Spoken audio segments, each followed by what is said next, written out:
Alright, so this is how the PT-C-160B comes packaged.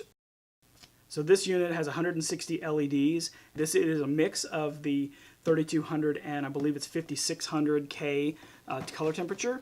As you can see here on the back, it is 5500K and 3200K.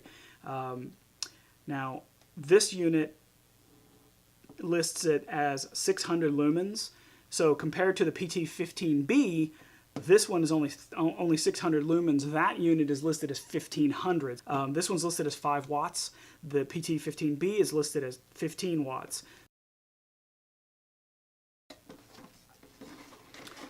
So the unit comes packaged with your instructions,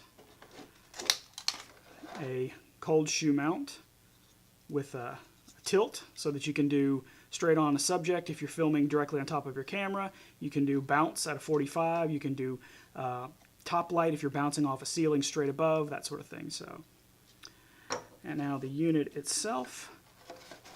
Now immediately when I pick this up, I feel that the unit, the housing is plastic, and you know, for the price point, you know, it's definitely acceptable for the price point. Now one thing that is interesting about this particular unit is the removable diffuser here is actually magnetic, which I kind of like. I think that's kind of neat. It just snaps right on there, so you just kind of throw it up there and it's good. It's awfully clear for being a diffuser. I'm used to diffusers being more opaque than that, so it'll be interesting to see how diffuse that light actually gets.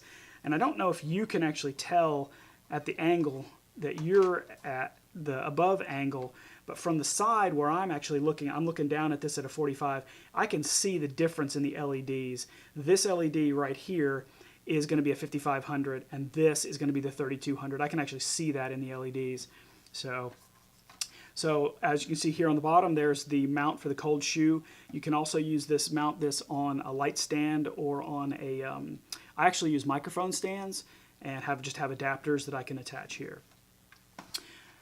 As with most of the other units, this unit did not come with a battery, and it does come with an AC adapter plug. So that's nice, so that you don't have to lug a bunch of batteries and constantly be recharging batteries. If you're, you know, like me at a studio at your home or someplace like that, at a fixed location where you don't need to worry about being mobile, that's really nice. You can pick those up.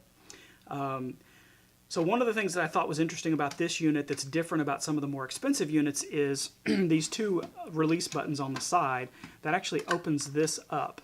And you can use, as you can see, you can use 6 AA batteries to power this. So if you have AA batteries or rechargeable AA batteries, you don't have to worry about buying the Sony NPF batteries that this unit actually takes. So for demonstration purposes, I actually have a Wasabi Power NPF 750. I'm a big fan of these, as I've mentioned in other videos. I really like the brand Wasabi Power. Everything that I've purchased from them has been really good, and they came highly recommended on a lot of the photography forums that I searched when I was trying to find some third-party batteries for my camera. So I'm going to go ahead and attach this, and you can see, so immediately the battery life indicator lit up. And actually what that showed me, I'm going to turn this on. So basically I'm turning it all the way down. So that actually is a little bit of a concern to me because this battery is fully charged. So the only thing that I can think of is that because this is a 7.4 volt battery, the AC input is between 6 and 10 volts. So theoretically, the output that you're going to get from this light is less than the output that you're going to get from an AC adapter, depending on the output the voltage that the adapter is putting out. So if you're getting an adapter that's putting out 8.5, 9 volts, even up to 10 volts, you're going to get a lot more output of that. You're going to get some more heat, but the unit is obviously rated to go up to 10 volts. So, I'm not sure I like that, but you know, to have the unit listed as manufactured to use the NPF series batteries, and then only basically 75% of the power, 7.4, so 74% up to the 10 volts. So, but anyway, so what I'm going to do here is the unit is on, just barely, and I'm going to go ahead and turn the light up. So as you can see here, we're set on the 3200K. I'm going to turn that up, and I'm going to keep turning it up and see just how bright it gets. It's fairly bright, shining up into my face here, shining up into the camera. It's not as bright as, again, it's not as bright as one of the other lights that I've looked at, but for a fill light, this might be just what you need. So again, this is the 3200K, and I'm going to turn on the back, as you can see here. I'm going to turn this. This is the adjustment of the color temperature, so I'm going to turn that, and you'll see the other lights actually start to light. And you see them just barely lighting up there, so it's going to slowly increase the light from that. And now that I'm looking at it, I'm blinded. So because of the intensity of this light, I'm not going to sit here and stare at this, but so you can see, pointing it down at here, you're pretty washed out because how powerful that light is. But as you can see, at that intensity, that's telling you that the battery's not going to last as long as it would have at the higher intensity, and you can see how it basically is giving you an indicator of the battery life. So, I mean, it does feel. I'm going to turn this off and put the diffuser on. So, turn this back on.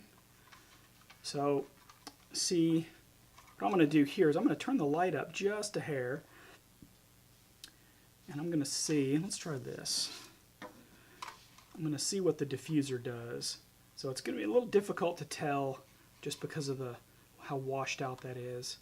But it does make a little bit of a difference, I have to admit. So we'll see.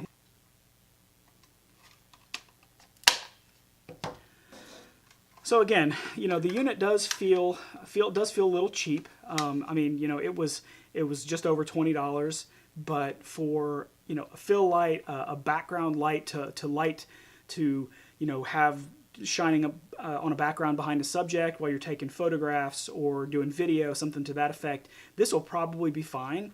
But we'll test that out and see just how it looks.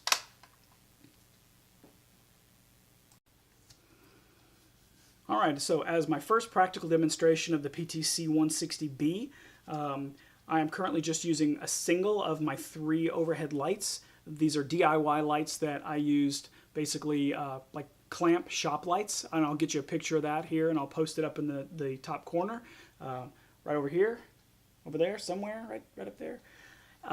So basically what I have is with my overhead camera rig where I do these kinds of videos, I have 3 of those lights, one coming in from each side, one coming from above, over there, above the subject. Those are turned off currently so that you can see comparing this light to a single light that I did DIY. So I'm doing that for a couple reasons, actually.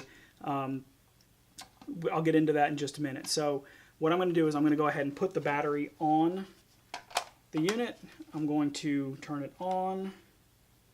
I'm going to set the color temperature all the way at daylight and turn the intensity all the way up. Now, you should see a pretty significant difference when I turn off the DIY light and just use the Tolifo light. So as you can see, the Tolifo light is pretty directional. It's pretty much right on top of the subject. The light intensity is actually pretty good, but it is dimmer than the LED light bulb that I'm currently using because that light bulb is like a 15-watt bulb. This is rated at 5 watts. So that's going to be a big difference in the output of the light. But as far as the quality of the light's really good. I really like that. So if I adjust the color temperature, you can definitely see how soft that light has become. It's definitely much, much softer, a much warmer light. I prefer a cooler light, something kind of in the middle, right there. But that's full 56K or 5600K or 5500K, whichever comes with this light. Which I don't think it's that bad. I actually think it looks kind of nice. I'm going to do a practical demonstration pulled a little bit further out from the subject, and we'll see how that looks once it's a little further back.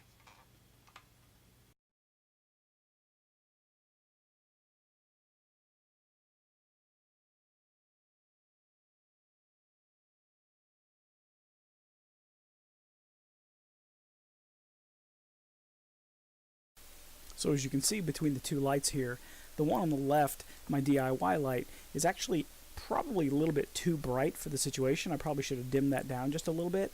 But the quality of the PT-C-160B on the right is actually pretty good. It is very directional. It is a bit like a spotlight, but again, it is only 24 inches or so away from the subject, so I could have pulled it back some, and it wouldn't have been quite so shining straight onto the subject.